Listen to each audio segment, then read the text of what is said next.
Movie के starting में सन 1673 में मेक्सिको का एक सीन दिखाया जाता है जिसमें एक फैमिली को दिखाया गया है। उनमें एक हस्बैंड और एक वाइफ और उनके 2 छोटे बच्चे होते हैं। वो लोग अपनी लाइफ में बहुत खुश होते हैं। फिर दिखाया जाता है कि उन बच्चों में एक बच्चा अकेला है जो अपनी मदर को फाइंड कर रहा हो। अपनी माँ को ढूंढते हुए वो एक नदी के पास चला जाता है जहाँ पर वो देखता है कि उसकी मदर उसके भाई को नदी में डुबोकर मार रही है। बच्चे वो सब देखकर काफी डर जाता है और वहाँ से भागने की कोशिश कर, लेकिन उसकी मदर उसका पीछा करते हुए उसे पकड़कर ले ही जाती है। इसके बाद सन 1973 में लॉस एंजलिस को दिखाया गया। यहाँ पर एना नाम की एक औरत दिखाई जाती है जो अपने 2 बच्चों क्रिस और समंथा के साथ रहती है। वो अपनी लाइफ को अकेले ही गुजार रही थी क्योंकि एना के हस्बैंड एक पुलिस ऑफिसर थे जिनकी डेथ हो चुकी। एना बच्चों का ख्याल और घर के सारे मामला खुद अकेले ही हैंडल करती थी। इसके अलावा एना डिपार्टमेंट ऑफ सोशल सर्विसेज में जॉब भी करती थी। इस डिपार्टमेंट का बेसिक वर्क ये देखना था कि पेरेंट्स अपने बच्चों की सही से तरबियत और परवरिश कर भी रहे हैं या नहीं। एना को अपने ऑफिस से ये पता चलता है एक पैट्रिशिया नाम की औरत और उसके बच्चों का केस उसकी एक कोलीग को दिया जा रहा है। ये एक ऐसा केस था जिसे पिछले कई सालों से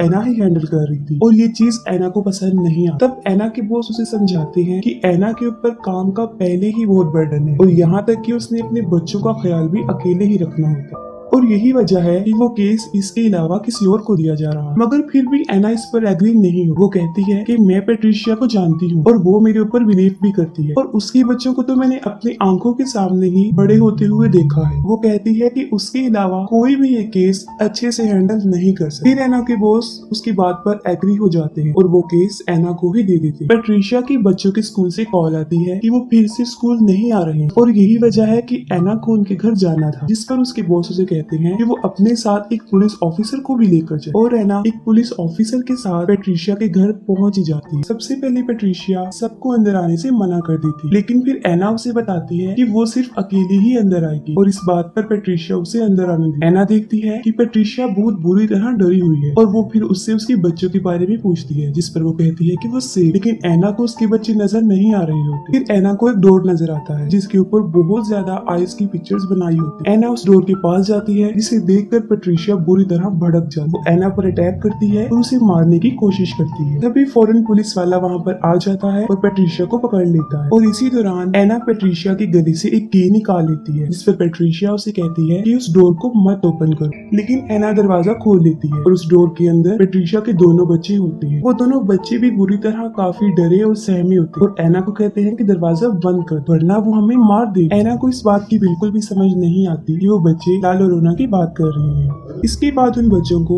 चाइल्ड सर्विस शेल्टर में भिजवा दिया जाता है। एना देखती है कि उन बच्चों के हाथ में जलने का निशान है, जिस पर वो बच्चे कहते हैं कि ये उसने ही किया। तब भी एना को समझ नहीं आती कि वो किसकी बात कर रही है। इसके बाद एना अपने घर चली जाती है और रात के वक्त ला लोरेना पैट्रिशिया के बच्चों को पानी में डिबोकर मार। उन बच्चों को नदी में डिबोने के दौरान ला लोरेना की आंखों से मुसलसल आंसू बह रहे हैं और यही वजह होती है कि उसे वीपिंग वुमेन कहा गया है। एना के पास कॉल आती है कि पैट्रिशिया के बच्चे नदी में डूबकर मर गए हैं। एना वहाँ पर पहुंच जाती है और अपने बच्चों को कहती है कि वो कार में ही बैठे रहे। वो कार को थोड़ा दूर ही पार्क करती है ताकि उसके बच्चों को कुछ भी पता ना चल सके। एना अभी उन बच्चों की डेड बॉडीज के पास पहुंचती ही है कि तभी वहाँ पर पैट्रिशिया भी आ जाती है और वो एना को कहती है कि तुमने मेरे बच्चों को मार डाला और ये भी कहती है कि सिर्फ एक ही रात बची थी और इसके बाद हमें उससे छुटकारा मिल जाता, जिस पर एना उससे पूछती है कि किससे और पैट्रिशिया जवाब देती है कि ला लोरेना से। इसके बाद पुलिस वाले पैट्रिशिया को वहाँ से ले जाते हैं। बाहर कार में समंथा सो जाती है जबकि क्रिस जाग रहा होता है। वो चुपके से गाड़ी से उतरकर उन बच्चों की डेड बॉडीज को देखने जाता है। इसी दौरान क्रिस को वहाँ पर किसी के रोने की आवाज आती है और ये कोई और नहीं होती बल्कि ला लोरेना होती है जो कि क्रिस को अपने पास बुला रही होती है और फौरन वहाँ से गायब भी हो जाती है। फिर एकदम से वो क्रिस के पास आ जाती है और उसका हाथ पकड़ लेती है, जिससे कि उसका हाथ जल जाता है और क्रिस के हाथ पर भी जलने का वैसा ही जख्म हो जाता है जैसा पैट्रिशिया के बच्चों के हाथ पर था। क्रिस काफी डर जाता है और कार में आकर बैठ जाता है, लेकिन ला लोरेना भी वहाँ पर पहुंच जाती है और क्रिस को डराना शुरू कर देती है। ला लोरेना कार के अंदर भी आने की काफी कोशिश करती है। फिर एना वहाँ पर आ जाती है और उन्हें लेकर घर आ जाती है। अगली सुबह एना चर्च जाती है और चर्च के बाहर एक विच डॉक्टर जिनका नाम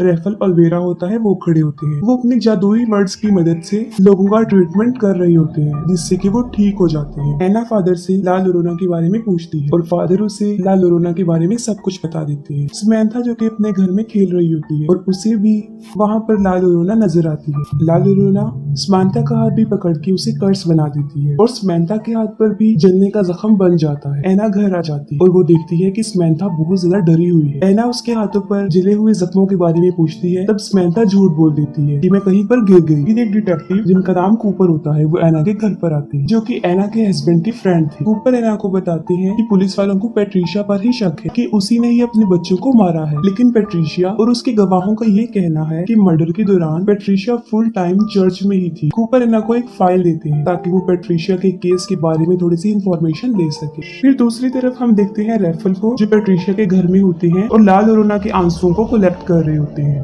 रात को एना पेट्रिशिया की फाइल देख रही होती है, तभी उसे वहाँ पर किसी की आहट महसूस होती है। वो जाकर देखती है तो क्रिस नींद में चल रहा होता है। तभी अचानक से घर का दरवाजा अपने आप खुल जाता है और ऐसे फील होता है जैसे कोई मैजिकल पावर अंदर दाखिल हो गई। एना क्रिस को उसके बेड पर सुला देती है और समंथा को देखती है और उसी वक्त कोई पेट्रिशिया के फाइल के पेपर्स को उठाकर जमीन पर फेंक देता है। तब एना समझ जाती है कि रूम में कोई और भी है और अचानक से एना देखती है कि समंथा के रूम में ला लोरोना है। इससे पहले कि वो कुछ कर सकती अचानक से दरवाजा बंद हो जाता है। इसके बाद एना के रूम में भी ला लोरोना आ जाती है और एना उसे कहती है कि वो वहाँ से चली जाए। इतनी ही देर में क्रिस और समंथा दरवाजा खोल के वहाँ पर आ जाते हैं। एना उन दोनों को अपने बेड पर सुला देती है, लेकिन खुद वो सारी रात जागती रहती है, उसे नींद नहीं आती। एना पेट्रिशिया से मिलने जाती है, लेकिन पेट्रिशिया एना को ही उसके बच्चों की मौत का जिम्मेदार समझती है और उसी दौरान एना पेट्रिशिया के हाथों पर वही जलने निशान देखती है। पेट्रिशिया उसे कहती है कि ला लोरोना ने किया है और अब एना के बच्चों को भी उसके रोने की आवाज आएगी और वो उन्हें भी अपने साथ ले जाएगी। पेट्रिशिया एना को ये भी बताती है कि मैंने ला लोरोना को कहा है कि मेरे बच्चे तो मुझे वापस दे दो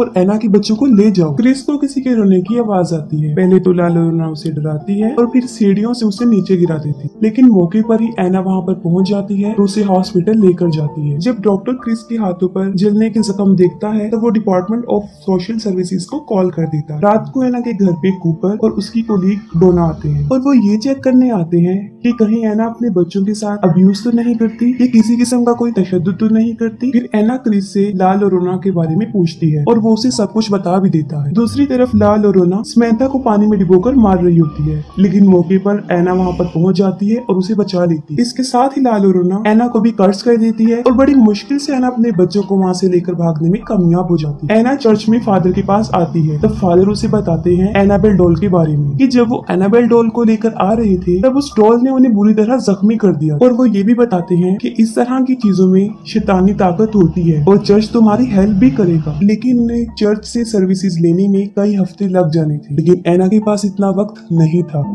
और फादर एना को रेफेल के पास जाने का मशवरा देते हैं। एना अपने बच्चों को लेकर रेफेल के पास चली जाती है। पहले तो वो उनकी मदद करने से इनकार कर देता है, लेकिन किसी तरह वो बच्चों की खातिर उनकी हेल्प करने को तैयार हो जाती है। रेफेल अपने साथ इस प्रोसेस में इस्तेमाल होने वाली सारी चीजें अपने साथ लेकर जाती है और अपने मैजिकल वर्ड्स की मदद से अंडों के जरिए वो ये पता करवाते हैं कि यहाँ पर कोई जादुई ताकत, कोई शैतानी ताकत है भी या नहीं। लेकिन जब सारे अंडों को तोड़ा जाता है तो वो अंदर से काले निकलते हैं, जो इस बात की तरफ इशारा थे कि वहाँ पर वाकई कोई शैतान मौजूद है। रेफेल अपने मैजिकल वर्ड से सारे घर को बांध देते हैं क्योंकि रात होने वाली थी और ला लोरोना की पावर मजीद बढ़ जाती। रेफेल एना और उसके बच्चों को बचाने के लिए अपनी बहुत सारी चीजों को और बहुत सारे अल्फाजों को इस्तेमाल करते हैं। रेफेल क्रिस को उस क्रॉस के बारे में बताता है जो फायर ट्री से बना होता है और जब ला लोरोना अपने बच्चों को मार रही थी तब उसे ऐसा करता सिर्फ फायर ट्रीज ने ही देखा था और उसी वक्त वो फायर ट्रीज रो भी रही। फायर ट्रीज ला लोरोना के इस गुनाह का एक अकेला और अकलौता सबूत थी, जिसके आगे ला लोरोना की सारी पावर कमजोर पड़ जाती। रेफेल बताते हैं कि ये एक बहुत ताकतवर शैतान है और हमें सबको मिलकर इसके खिलाफ लड़ना पड़ेगा। फिर वो अपने मैजिकल वर्ड्स की मदद से ला लोरोना के आंसुओं को पाक साफ करते हैं ताकि उसे उसके खिलाफ ही इस्तेमाल कर सके। जब रात हो जाती है तो उन्हें ला लोरोना के आने का मैसेज मिल जाता है और रेफेल एना और उसके दोनों बच्चों को कैंडल्स के एक दायरे में रखते हैं। फिर ला लोरोना को छींक आती है और उसकी शैतानी पावर की वजह से हवा के वेव से सारी कैंडल्स बुझ जाती है। ला लोरोना सबसे पहले एना पर अटैक करती है और उसके बाद वो क्रिस पर अटैक करती है। ला लोरोना क्रिस को खींचकर बाहर ले जाती है और रेफेल क्रिस को पकड़ लेते हैं और वो वही आंसू ला लोरोना के फेस पर फेंक देते हैं। ला लोरोना के फेस पर वो आंसू गिरते ही उसका फेस जलने लगता है, लेकिन वो अभी भी जिंदा होती है और खत्म नहीं हो पाती। तभी रेफेल घर के दरवाजे पर फायर ट्रीज के बीज को लगा देता है। इन बीजों को पार करके वो अंदर नहीं आ सकती थी, लेकिन वो मजीद गुस्से में आ जाती है। फिर ला लोरोना पीछे से अंदर आने की कोशिश करती है और ये सब पिछले दरवाजे को बंद करने की कोशिश करती है। यहाँ पर लाल और रोना ने ये सब जाल इसलिए बिछाया था ताकि उन सब का ध्यान पिछले दरवाजे पर लग जाए और उसके आने में आसानी हो जाए। फिर लाल और रोना समंथा को उसकी डॉल के थ्रू बाहर निकालने की कोशिश करती है। समंथा को दरवाजे के बाहर उसकी डॉल नजर आती है और वो डोर ओपन करके उसे लेने के लिए बाहर जाती है। समंथा इस बात का बहुत ख्याल रखती है कि वो बीचों की तह को क्रॉस ना कर सके और तभी वहाँ पर ऐना पहुंच जाती है। वो समंथा को डॉल लेने से मना करती है और भागते हुए उसके पास आ जाती है, लेकिन समंथा के हाथ में उसकी डॉल लग जाती है और जब वो डॉल को अंदर की तरफ खींच रही होती है तब उन बीजों की लाइन टूट जाती है। इसी दौरान लाल और रोना समंथा को बाहर खींच लेती है और दरवाजा खुद ब खुद बंद हो जाता है। लाल और रोना समंथा को पानी में डुबोकर मारने की कोशिश करती है, लेकिन ऐना वहाँ पर पहुंच जाती है और उसे बचाने के लिए आ जाती है। वो भी पानी में कूद जाती है। जैसे ही ऐना समंथा को बचाने के लिए उसकी तरफ बढ़ती है, लाल और रोना उस पर भी अटैक कर देती है और उसे भी जान से मारने की कोशिश करती है। तभी रेफल भी वहाँ पर पहुंच जाते हैं और वो स्विमिंग पूल को अपने जल से शिफाफ कर देते हैं, जिससे कि लाल और रोना को उस स्विमिंग पूल से निकलना पड़ता है और ऐना और समंथा दोनों बच जाते हैं। फिर हम देखते हैं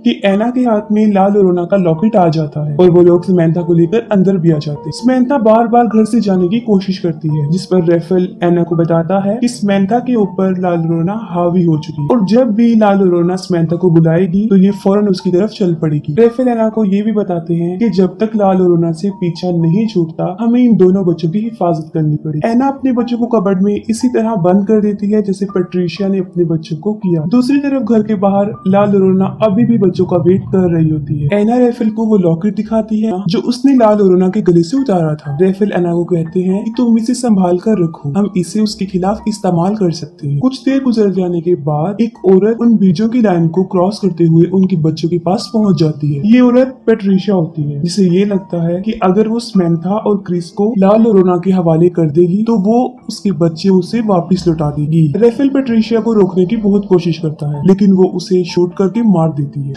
और बीजों की लाइन तोड़ देती है और इसी दौरान लाल और रोना को भी घर के अंदर आने का मौका मिल जाता है। अंदर आते ही पहले वो ऐना पर अटैक करती है और उसे बेसमेंट में फेंक देती है और उसका डोर अपने आप लॉक हो जाता है। फिर वो घर के सारे दरवाजों को बंद कर देती है ताकि बच्चे बाहर ना जा सके। इसी दौरान क्रिस लाल और रोना को वो लॉकेट उठाकर समंथा के साथ ऊपर की तरफ भागता है। क्रिस और समंथा स्टोर में जाकर छुप जाते हैं और लाल और रोना भी उनका पीछे करते हुए वहाँ पर पहुंच जाती है। लाल और रोना उन्हें मारने ही वाली होती है कि क्रिस उसे उसका लॉकेट दिखा देता है। अपना लॉकेट क्रिस के हाथ में देखकर लाल और रोना अचानक से नॉर्मल लेडी बन जाती है। लाल और रोना को वो लॉकेट असल में उसके बच्चों ने दिया था और वो अपने बच्चों की तरह क्रिस को टच करती है और रोना शुरू करती है। साथ में पैट्रिशिया को भी अपनी गलती का एहसास हो जाता है। वो लॉक तोड़कर ऐना को बाहर ले आती है। ऐना भागते हुए ऊपर की तरफ आ जाती है और साथ में उसके रेफेल भी आ जाता है जो कि मरा नहीं होता। दूसरी तरफ लाल और रोना जब क्रिस को टच करते हुए रो रही होती है तो उसके पीछे रखा हुआ मिरर उसका कपड़ा हट जाता है और जब लाल और रोना खुद को शीशे में देखती है